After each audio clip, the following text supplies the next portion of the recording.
Beralih ke informasi selanjutnya, sebanyak 300 kilo ikan segar disediakan oleh Pemkab Muara Enim dan dijual melalui pedagang ikan di Pasar Impres Muara Enim. Pasar murah yang menjual ikan murah sebanyak 300 kg dengan harga terjangkau kepada masyarakat di Pasar Impres Kota Muara Enim sengaja disediakan untuk para pembeli dengan diberikan subsidi dari Pemkab Muara Enim kepada para pedagang di pasar. Hal ini dilakukan agar setiap kalangan masyarakat bisa membeli dan menikmati lauk ikan, karena ikan memiliki protein tinggi terutama untuk dikonsumsi anak-anak dalam masa pertumbuhan. Dengan menjual ikan murah, masyarakat ekonomi menengah ke bawah bisa memberikan lauk berprotein untuk keluarga.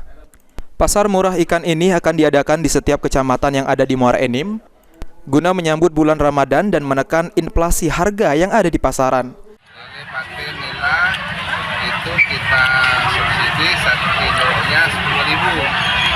Nah, pagi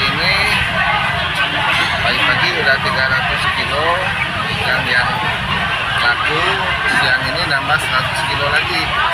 Nah, ini salah satu strategi kita mengatasi inflasi. Selanjutnya, pemerintah Kabupaten Muara Enim akan secara aktif melakukan sidak dan operasi pasar untuk mempermudah masyarakat mendapatkan sembako dengan harga murah. Mardiansyah, PAL TV.